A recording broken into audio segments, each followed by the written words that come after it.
पूरी कौम जानती है, हम जानते हैं कि इंतज़ार पंचोता को किसने उठाया है और क्या मकसद है इस अगवा का। क्या हमारी अदालतें कुछ भी वक़्त रखती हैं इस तमाम निज़ाम में, या सिर्फ ये नुमाइश के लिए इमारतें हैं, नुमाइश के लिए ये कमरे हैं। खान साहब ने कल बाशगाफ अल्फाज में कहा कि मैं हार मानने वाला नहीं, मैं पीछे हटने वाला नहीं, मेरे साथ जो भी हो जाए, खा फ़ौजी अदालतें हों, खा कुछ और हो, मैं अवाम की जंग लड़ता रहूँगा, आज़ादी की जंग लड़ता रहूँगा। जी, अभी इंतज़ार पंचोता साहब के लिए मैं आया था। चीफ जस्टिस साहब से मैंने यही कहा कि देखिए, अब 3-3.25 हफ्ते हो गए हैं। पंचोता हमारे बहुत करीबी रफ़ीक हैं, हमारी टीम का हिस्सा हैं, गुजरात टीम का, उनका कुछ पता नहीं है। हर 2 दिन बाद पेशी होती है, पूरा अमला जो है इस्लामाबाद का, वफाकी हुकूमत का यहाँ आता है। IG साहब खुद भी आए, उनके दीगर अफसरान यहाँ आते हैं और कहते हैं जी हम तो बेबस हैं, हमें कुछ पता नहीं। जबकि पूरी कौम जानती है, हम जानते हैं कि इंतज़ार पंचोता को किसने उठाया है और क्या मकसद है इस अगवा का। तो आज मैंने यही इस्तदा की कि देखिए, अब बिल्कुल जो हमारा अदालती अमल है, अदालती निज़ाम है, उसकी साख का सवाल है। इंतज़ार पंचोता की ज़िंदगी और उसकी रिहाई का सवाल तो है ही, लेकिन क्या हमारी अदालतें कुछ भी वक़्त रखती हैं इस तमाम निज़ाम में, या सिर्फ ये नुमाइश के लिए इमारतें हैं, नुमाइश के लिए ये कमरे हैं। अगर अदालत का कोई असर होना है रियासत पर, रियासत को अगर अदालत ने रोकना है इन कामों से, अगवाकारी से, लोगों की इज़्ज़तों को महफूज बनाना है, तो ये अब वो मुकदमा है जिसमें आपको कुछ करना होगा। तो हम देखते हैं, जुमे के लिए रखा है, अटॉर्नी जनरल साहब ने कहा है वो ख़ुद पेश होंगे और ख़ुद पेश होकर कोई रिपोर्ट पेश करेंगे। तो हम देखते हैं क्या रिपोर्ट आती है, और जब इंतज़ार बाज़याब होंगे तो क्या उनके साथ हुआ, वो कहाँ रहे, हम कोशिश करेंगे कि वो भी हम कौम के सामने ला सकें। और अगर कोई ज़ुबाबंदी का उनके ऊपर फरमान है तो उसको वो तोड़ सकें और हकीकत आवाम के सामने ला सकें। और इंतहाई अफसोसनाक की सूरत हाल है। देखिए, जुमे तक आ भी गए तो 4 हफ्ते तो हो गए ना। 4 हफ्तों में जो उन्होंने उनके साथ करना था वो कर चुके होंगे। तो यही हो रहा है कि आप किसी को उठा लो, अपनी मर्ज़ी के मुताबिक उसके साथ सलूक करो, और जब दिल भर जाए तो उसको छोड़ दो। तो अदालत में आने का हमें क्या फ़ायदा होता है? अदालत में आने का फ़ायदा तो तब हो कि एक अगवा है, कोई FIR नहीं है इंतज़ार के ख़िलाफ़, किसी थाने में उनको पेश नहीं किया गया, किसी अदालत में पेश नहीं किया गया, वो बस गुमशुदा है। तो इस गुमशुदगी के ख़िलाफ़ मैं समझता हूँ असल जंग हमारी है ही ये। रियासत की जो ये ताकत है कि बग़ैर किसी कानून के, हर कानून से मावरा वो जो चाहे कर सकती है, उसी ताकत के ख़िलाफ़ हमें खड़ा होना है। जब इमरान खान कहते हैं हकीकी आज़ादी हमें चाहिए, तो ये मतलब है उनका कि हमने हर इंसान की इज़्ज़त को, हर इंसान के घर को पाकिस्तान में महफूज बनाना है। जिस दिन ये हो गया उस दिन हम आज़ाद होंगे। वो चाहे बलोच हो, चाहे पख्तून हो, सिंधी हो, पंजाबी हो, पाकिस्तान के किसी भी खित्ते का फ़र्द हो, आज़ाद कश्मीर, गिलगित बल्तिस्तान, हम सब इस वक्त इस खौफ के तहत ज़िंदगी गुजार रहे हैं। हो सकता है मैं वहाँ जाते जाते अगवा हो जाऊँ, 4 बीघो डालें आएँ, मुझे उठाएँ ले जाएँ, कोई मुझे नहीं बचा सकेगा, कोई अदालत नहीं बचा सकेगी, क्योंकि इस रियासत के ज़मीर में मैं समझता हूँ लाकानूनियत जो है भर दी गई।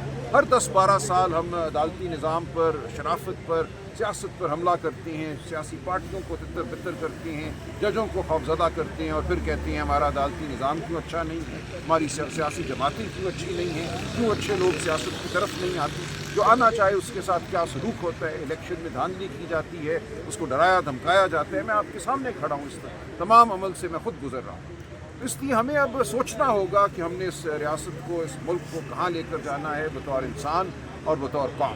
फैसला जो है बिलाखिर सड़कों पे होगा, ये अदालती अमल से नहीं होगा, ये पार्लिमानी अमल से नहीं होगा, ये तब होगा जब आप यहाँ 4 लाख की तादाद में निकलेंगे बाहर। अगर यहाँ 8-10 हज़ार आते हैं तो 2,000 को तो गिरफ्तार करेंगे, बाकियों को मार पीट के आगे पीछे तितर बितर कर देंगे। पाकिस्तान की कौम को फैसला करना है बिलाखिर कि वो सड़कों पर कब आएगी अपनी आज़ादी के लिए। देखिए, मैं कॉल दे सकता हूँ, मुझे रोज़ कहा जाता है आप कॉल क्यों नहीं देते। कॉल देना कोई मुश्किल काम नहीं है, लेकिन कॉल मैं उस दिन दूंगा, उस नौयत की, जब मुझे यकीन होगा कि 3-4 लाख का मजमा यहाँ होगा, 15-20 हज़ार का नहीं होगा।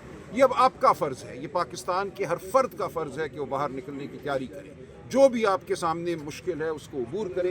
ये काम सिर्फ सियासी वर्करों का नहीं है जो बसों में आती हैं, 30-40 हर MPA ले आए, वो आएंगे और वो बहुत कमिटेड लोग हैं। उनकी जो जद्दोजहद है उसको मैं सलाम पेश करता हूँ। हमारे सियासी वर्कर्स ने जो جو जबर सहा है, जो जुल्म सहा है, वो उसकी कोई मिसाल नहीं मिलती। इसके बावजूद वो खड़े हैं, वो तवाना खड़े हैं, लेकिन उन पर कितना बोझ डाला जा सकता है? ये पूरी कौम का बोझ है जो कौम को उठाना है। सूरत हाल है वो ये है, 5 दिन तक बिजली बंद रही, यानी कि 5-6 बजे के बाद गुप अंधेरा उनके सेल में हो जाता था। उनका सेल यही 8x8 का है। उनको एक लम्हे के लिए भी उस सेल से बाहर नहीं निकलने दिया गया 10 दिन तक। 10 दिनों के बाद अगले जो 2 हफ्ते थे, 1.5 घंटा सिर्फ उनको बाहर निकलने दिया गया। जबकि जो कत्ल के भी मुजरिम हैं उनको भी 12 घंटे बाहर निकलने दिया जाता है दालान में, या जो जेल के अंदर एक मैदान है। तो उनके ऊपर सख्ती की गई, इस नौयत की सख्ती की गई जो हर टॉर्चर की डेफिनेशन में आती है। दुनिया का कोई कानून आप उठा लें, उसमें जो अजियत या टॉर्चर या तशद्दुद की जो तशरीह है ये उसके ज़ुमरे में आता है। ये सब कुछ उनके साथ हुआ, लेकिन वो साबित कदम है। उनको बिल्कुल चंद दिन खुराक ऐसी मिली कि उनको उल्टियाँ हुई, लेकिन अब खुराक मुनासिब है। और कल उन्होंने हमें ये बताया कि उनको एक्सरसाइज साइकिल भी अब दे दी गई है और अब 1.5 घंटे से ज़्यादा वो अपने सेल से बाहर निकल सकते हैं हुए हैं। लेकिन जिस हालत में उनको रखा गया, ये यकीनन एक हमला था उनकी ज़ात पर, ये एक हमला था उनके एहतराम आदमियत पर। बुशरा बीबी से मेरी 2 दिन कबल पेशावर में मुलाकात हुई। उन्हें जिस जगह रखा गया वहाँ ओपन सीवर था जिसमें से चूहे निकलते थे। वो कहती हैं कि मैं जब नमाज पे बैठती थी नमाज के लिए तो चूहे मेरे इर्द गिर्द दौड़ते थे। रात को छत से चूहे नीचे गिरते थे बिस्तर के ऊपर या जो भी चटाई उनको दी। तो ये ऐसी सूरत देख ली है इन लोगों ने, लेकिन इसके बावजूद ये साबित कदम है। खान साहब ने कल बाशगाफ अल्फाज में कहा कि मैं हार मानने वाला नहीं, मैं पीछे हटने वाला नहीं, मेरे साथ जो भी हो जाए, खा फौजी अदालतें हों, खा कुछ और हो, मैं अवाम की जंग लड़ता रहूँगा, आज़ादी की जंग लड़ता रहूँगा। मेरा किसी से कोई ज़ाती झगड़ा नहीं है। इस तमाम अमल में हमारा मकसद नस्बुल-ऐन सिर्फ एक है, बड़ा नस्बुल-ऐन, पाकिस्तान के अवाम की आज़ादी, इमरान खान की आज़ादी। ये दोनों चीज़ें मशरूत हैं। हम इमरान खान को आज़ाद कराएंगे, कैसे आज़ाद कराएंगे? रोज़ मुझसे ये सवाल होता है, आप कॉल क्यों नहीं देते, आप डी चौक पे क्यों नहीं आते? मैं इस सवाल का जवाब रखता हूँ, कुछ मैंने आज अर्ज़ भी कर दिया और ये जवाब आपके सामने आता रहेगा और हम इंशाअल्लाह कामयाब होंगे। ऐसे नहीं होगा कि हम एक मुहिम जुई के आलम में आकर टकरे मारें दीवारों के साथ। हम तब आएंगे और वहाँ आएंगे जहाँ हमारी कामयाबी यकीनी है। जी हम करेंगे। यहाँ से अमल अब शुरू होगा। हम पाकिस्तान के हर खित्ते में जाएंगे।